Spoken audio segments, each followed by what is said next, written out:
Sejam muito bem-vindos novamente ao curso de Blockchain, Criptomoedas e Tecnologias Descentralizadas. Hoje o tema são os forks, ou bifurcações em português. Meu nome é Marcos Simplício, sou professor na Escola Politécnica da USP.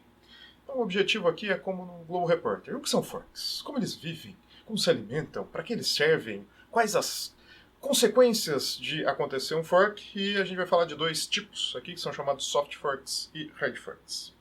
Na realidade, a gente já falou um pouco de bifurcações dentro desse curso, se vocês lembrarem, quando a gente estava discutindo como funciona o consenso, né, na explicação básica sobre blockchains de forma ampla, eu mostrei esse cenário aqui, em que os nós não estavam em consenso, não estava todo mundo de acordo com qual que era a sequência de eventos registrados no blockchain. Então eu mostrei um cenário de prova de trabalho, né, Proof of Work, e o que eu mostrei que tinham dois nós, né, o nó azul e o nó verde, e eles conseguiram ganhar a corrida do consenso em instantes de tempo similares. E aí, no final das contas, o que aconteceu é que o nó azul convenceu alguns nós que a versão dele era a versão da realidade correta, e o nó verde convenceu alguns outros nós que a versão da realidade era a versão verde, né, com blocos distintos. Isso aqui acontece com frequência, esse tipo de bifurcação temporária acontece com alguma frequência em qualquer blockchain, mas ela se resolve, digamos, naturalmente, né?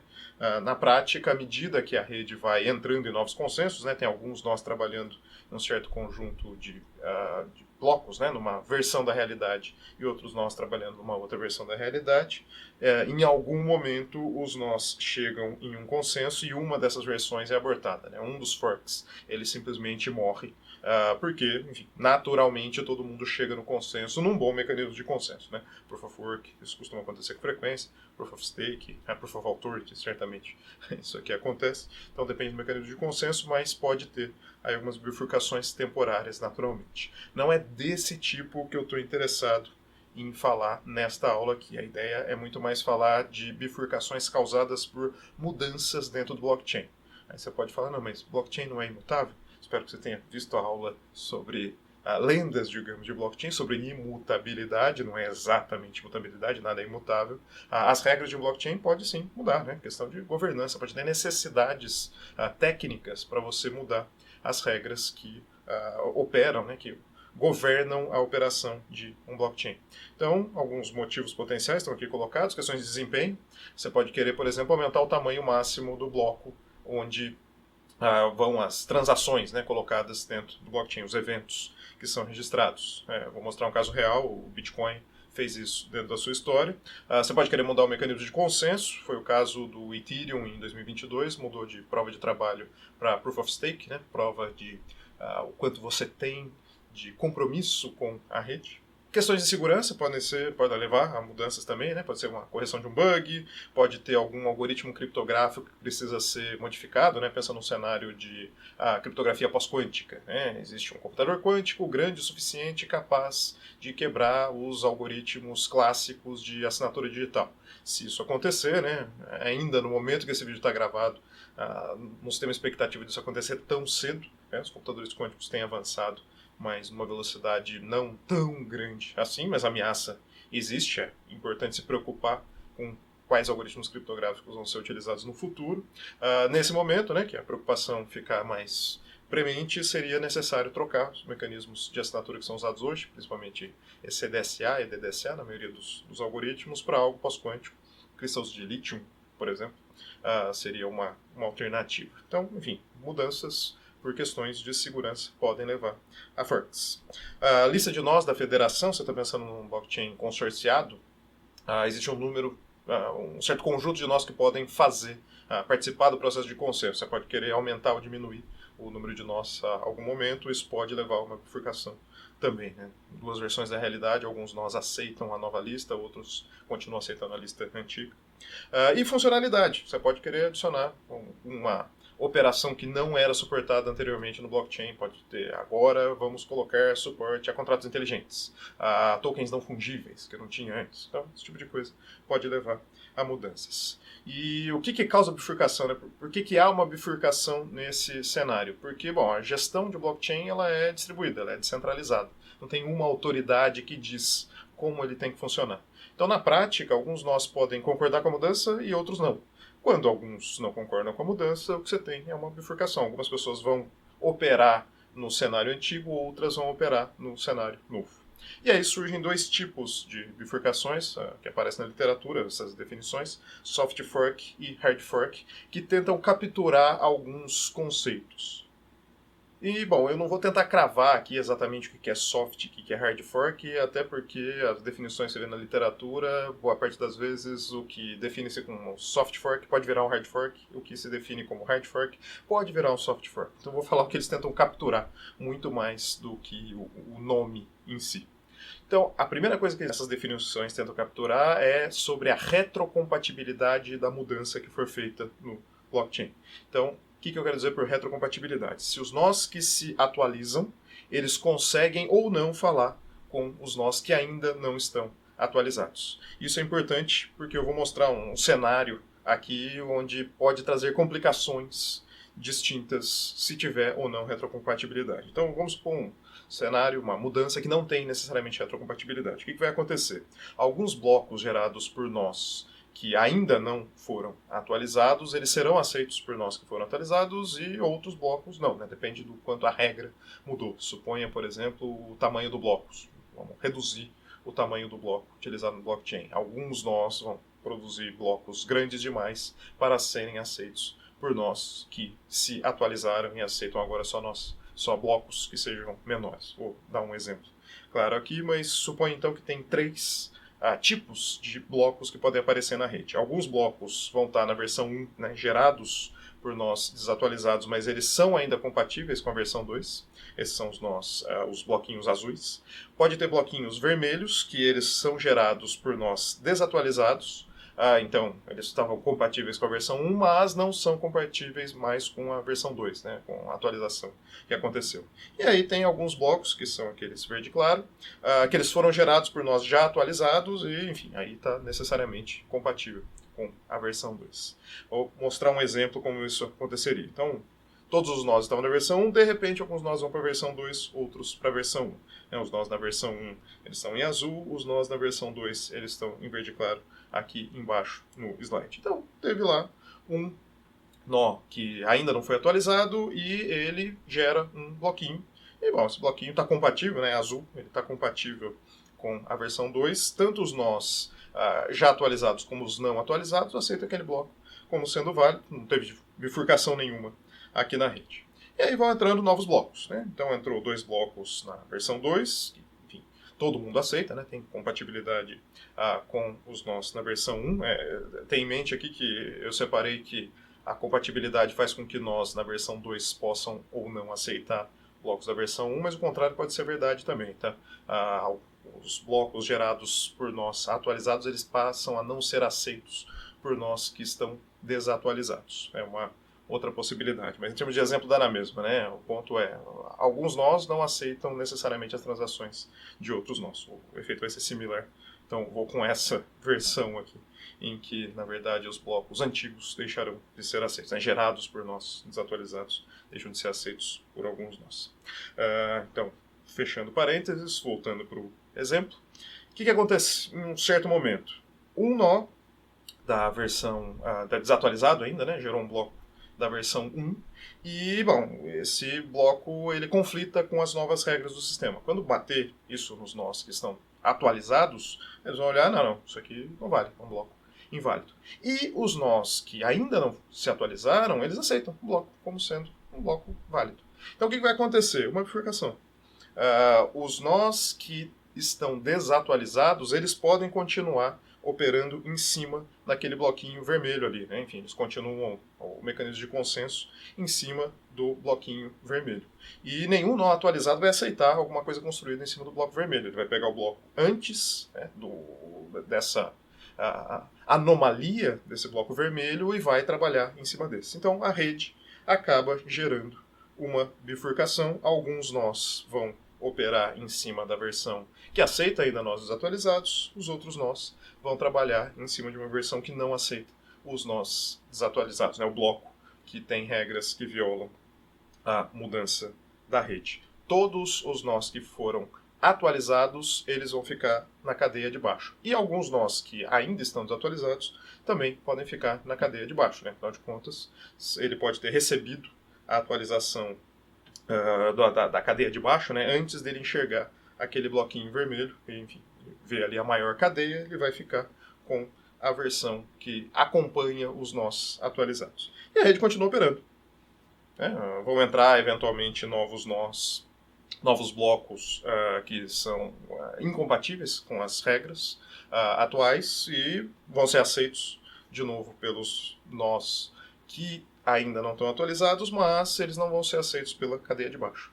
E em um certo momento, né, espera-se, no caso de um soft fork, tenta capturar esse conceito, né, que a cadeia de cima inteira seja abortada, porque afinal de contas ela só estava sobrevivendo porque os nós ainda não tinham feito as atualizações correspondentes. Todo nó que se atualizar vai ignorar o que ia acontecer na cadeia de cima e vai se juntar aos nós que estão na cadeia de baixo. Então, a partir do momento que todo mundo, né, a maioria da rede, se atualiza, você chega enfim, com a regra da cadeia mais longa, né, você chega no cenário em que a única cadeia que acaba sobrevivendo de fato é a cadeia de baixo e só vão entrar, a partir desse momento, bloquinhos verde claro, né, que são com a mudança efetiva na rede. Aqui tem só um exemplo numérico para dar essa noção. Suponha que a atualização faz com que o tamanho do bloco máximo seja 10, né, tem que ser menor do que 10 transações dentro do bloco, e antigamente aceitava-se blocos com tamanho até 20. Então aqui tem alguns números, né? O primeiro bloco que viola essa nova regra, mas está dentro da regra antiga, é com o tamanho de bloco 15, e aí que gera-se essa bifurcação dentro da rede que vai, no cenário aqui, levar a rede de cima, né, a cadeia de cima, a ser abortada. Isso se os nós quiserem, porque afinal de contas, de novo, é descentralizado. Eu gostava de 20 o tamanho do bloco, por que raios mudaram para 10? Não gostei, eu vou simplesmente ignorar esta cadeia, essa mudança aí, e vou continuar operando com blocos que tenham até tamanho 20. E pronto, nesse caso, como não tem uma adoção ampla da rede, por mais que a maioria da rede resolveu aceitar isso, mas alguns nós da rede não aceitaram, então não é nem ampla, né? Não teve um consenso de que todo mundo ia adotar a nova mudança. A maioria da rede adotou a mudança, mas teve alguns nós dissidentes que não querem adotar. Então, nesse cenário, você tem algo que leva mais para o conceito de hard fork, que não, esses nós que não aceitaram, eles vão continuar operando na cadeia antiga, né? Aceitando blocos que sejam maiores do que o tamanho 10 e, bom, tudo certo, né? Uma rede centralizada, cada um faz o que quer. Não é exatamente proibido fazer isso, né? Por mais que se proponha, não, vamos todo mundo adotar, vamos fazer um soft fork, né? Todo mundo adota depois de um tempo, quando a maioria da rede adotar as transações, né? Uma eventual bifurcação que aceite transações antigas vai deixar de existir. Alguns nós podem simplesmente falar, não vou, pode ser, vai lá, a maioria, eu não sou a maioria. Minha mãe falava que eu não sou todo mundo, então eu vou simplesmente fazer diferente de todo mundo. E vou manter uma cadeia diferente. E nesse caso, né, quando não tem uma adoção de todo mundo dentro da rede, geram-se duas versões do blockchain e elas continuam coexistindo, enquanto houver nós que ainda são teimosos, digamos, e não queiram fazer a adoção da nova versão. Então, de novo, tentando falar de soft fork e hard fork, soft fork tem a ver normalmente com uma atualização que ela tenha retrocompatibilidade para facilitar os nós a interoperarem e todo mundo adota. Então, quando isso acontece, é soft fork, perdão. Quando não acontece isso, né, ou não tem retrocompatibilidade nenhuma, ou os usuários simplesmente não aceitam, né, geram-se necessariamente duas versões do blockchain, elas continuam operando, você tem um cenário de hard fork. E por que eu não gosto dessas definições cravadas? Porque, bom, o pessoal que discordava no passado de adotar e fez o hard fork acontecer, acho que a gente tomou uma decisão meio precipitada, não gostei. Vamos voltar para o original, e aí um hard fork vira um soft fork. Então, por isso que é melhor pegar esses dois conceitos, né, de retrocompatibilidade e adoção em particular, do que, de fato, ficar pensando em soft e hard. Então, permita-me trazer exemplos reais de bifurcações que aconteceram em alguns blockchains famosos. Primeiro, do Bitcoin. Bitcoin original, ele tinha tamanhos de bloco limitados a 1 megabyte. Então, como o mecanismo de consenso dita que um bloco entra na rede a cada 10 minutos, aproximadamente, né? O Proof of Work é ajustado para que seja neste intervalo de tempo que entre cada um dos blocos, você tem aí da ordem de 7 transações por segundo, né, considerando o tamanho das transações mais assinaturas. E lá para 2015 o pessoal percebeu que tá meio lento isso, né? Tá tendo muita gente interessada no Bitcoin e a gente está criando uma enorme fila aqui de pessoas querendo transacionar, porque as transações entram, a gente não consegue minerar numa velocidade rápida o suficiente, tem muito mais do que 7 transações por segundo sendo solicitadas, a rede não está dando conta. A gente precisa melhorar o desempenho do Bitcoin para conseguir dar conta desse interesse grande da moeda, senão o interesse vai desaparecer, né? O sistema não entrega na velocidade necessária, os usuários perdem o interesse. E aí vieram propostas, uma delas chamada de Segregated Witness, ou SegWit. A ideia é a seguinte, o bloco está ficando muito grande porque as assinaturas são parte do bloco, então dentro ali, eles contam nesse limite de 1 mega. E se a gente mover as assinaturas para uma região que não conta nesse limite de 1 mega? A assinatura aí cobre, sei lá, 50% do tamanho do bloco, aquele monte de assinatura de transações. Então, se a gente tirar dali, já dobra a velocidade, né? Porque dá para colocar mais transações do que dá no cenário que você conta o tamanho da assinatura como parte do tamanho do bloco. E tinha um benefício adicional que é evitar algumas manipulações maliciosas em cima do identificador das transações, né? Foi uma das coisas que disse, pelo menos, né, conta a lenda, que deu problemas com uma grande exchange mundial, Mt. Gox, que, bom, o problema todo tem a ver com as assinaturas em si, do tipo ECDSA, que são usadas no Bitcoin, que elas são maleáveis, no seguinte sentido: se eu te dou uma assinatura ECDSA, você consegue alterar essa assinatura de tal forma que ela continue válida para a mesma mensagem. Não tem nenhum problema de segurança aqui, afinal de contas, é simplesmente a mesma mensagem sendo assinada de um jeito. Eu criei uma assinatura para você, né? Usei minha chave privada para fazer a assinatura, você pode pegar essa assinatura, mudar ela um pouquinho, ela ainda é válida para a mesma mensagem, não está forjando nada, né? Não está criando uma nova assinatura para uma outra mensagem, é para a mesma mensagem que eu já assinei. Então é quase que tirar uma fotocópia da assinatura original. E isso não tem problema nenhum na maioria dos cenários, né, que a humanidade utiliza assinaturas digitais. No cenário específico do Bitcoin, cria um probleminha porque as próprias transações, né, o ID da transação, ele depende do que está dentro do bloco, né, do conteúdo da transação em si. Então, uma coisa que dava para fazer era assim: alguém manda uma transação para você, o seu nome minerador, alguém manda uma transação para você, assinada digitalmente, e quem assinou, né, sabe qual que é o ID daquela transação, que é essencialmente o hash do conteúdo da transação mais a assinatura. E você, sacanamente, vai lá e modifica a assinatura e manda isso para a rede. Então, a transação foi realizada na rede. Só que se o nó que fez a transação ele tenta rastrear, né, tentar procurar uma transação que tenha aquele ID específico, ele não vai achar. Porque, afinal de contas, aquela transação com aquele ID não existe, né? A assinatura estava diferente dentro da rede. Então, parece que tinha um pessoal que usava essa propriedade para enganar exchanges que elas achavam que elas não tinham feito a transação, elas tinham feito a transação, o dinheiro tinha saído da carteira delas e elas refaziam a transação achando que sumiu, né? Então vou refazer, falhou, vou refazer a transação e acabava gastando mais dinheiro do que devia. Enfim, essa é uma dos problemas que aconteciam por conta de assinaturas maleáveis. Ao tirar a assinatura de dentro do bloco, aí o ID é calculado em cima do conteúdo das transações, não das assinaturas em si. Então o ID fica fixo, né? Não dá para fazer esse truquezinho de usar a maleabilidade do ECDSA para alterar os identificadores dentro do sistema. Isso foi bem visto por muita gente dentro da comunidade do Bitcoin. E a segunda coisa seria aumentar o limite dos blocos, né? Por que 1 mega? Ok, foi proposto 1 mega, mas era numa época que achava-se que não ia ter tanta transação assim. Agora a gente pode aumentar, põe 8 mega, 32 mega, enfim, o tamanho do bloco simplesmente cresce. Tem umas questões meio desagradáveis potencialmente aí, tem um equilíbrio entre desempenho e segurança do sistema, né? Se uma transação precisar ser cancelada, você vai ter que cancelar mais um monte de transação que estava junto com ela dentro daquele mesmo bloco, né? O bloco inteiro é invalidado. Então teve uma certa discussão na comunidade e não se chegou a um consenso.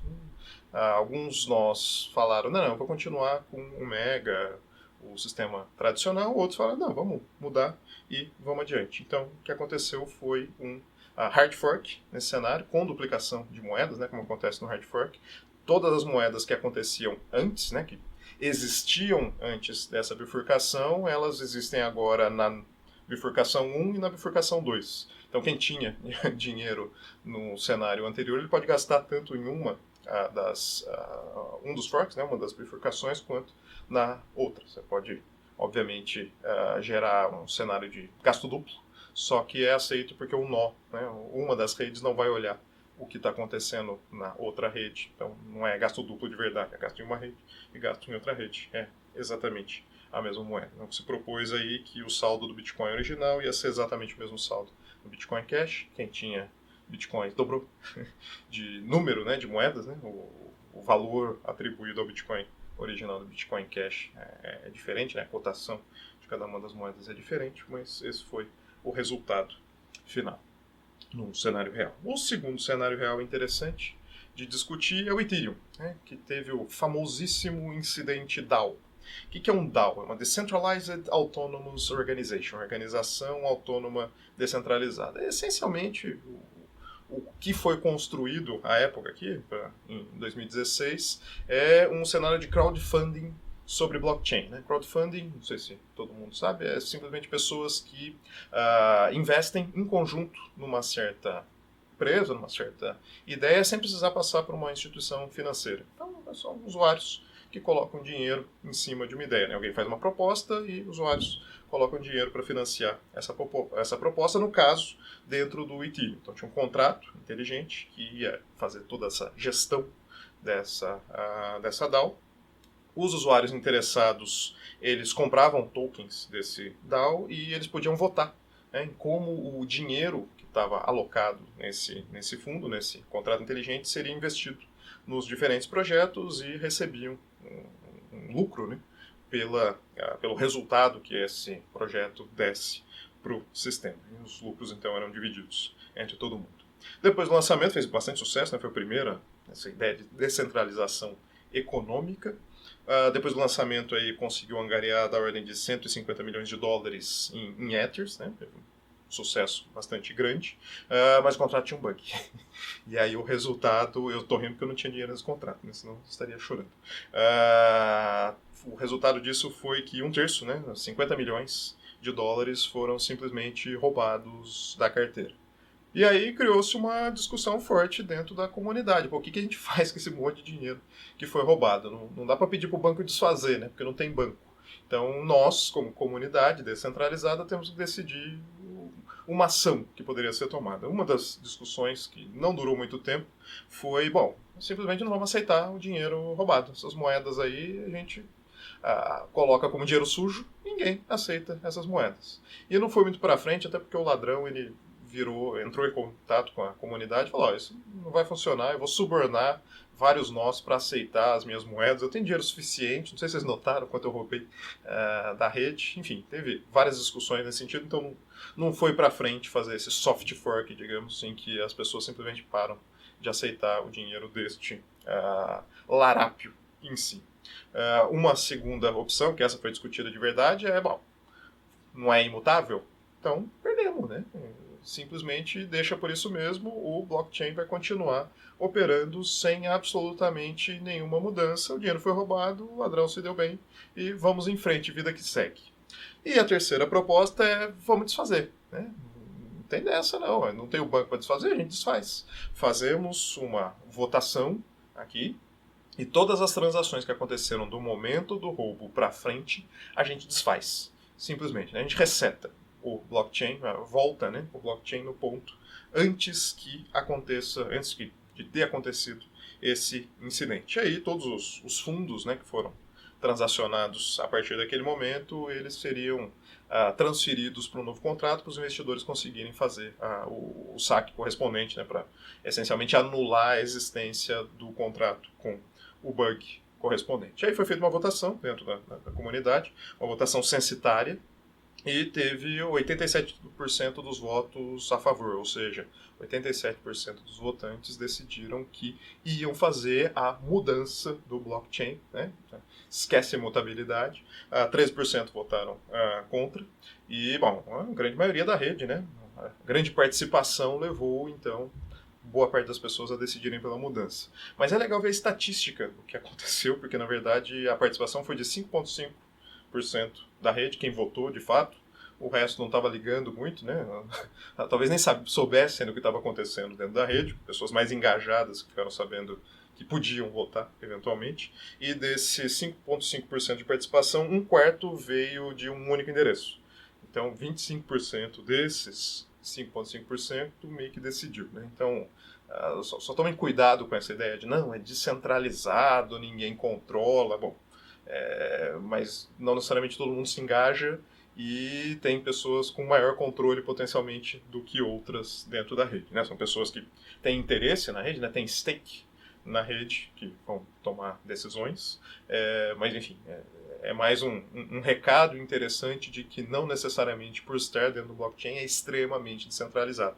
Há uma descentralização, mas nós podemos ter poderes diferentes ou interesses diferentes dentro da rede, e nós grandes, né, as chamadas baleias, podem ter interesses específicos na rede que não necessariamente condizem com o seu, né? Não é porque é descentralizado que você vai ser necessariamente ouvido. Então, o resultado foi que a grande maioria da rede foi para a nova rede, né, que é hoje conhecida como Ethereum, e a rede imutável, que permitiu as moedas a serem roubadas, né, elas estão no Ethereum Classic.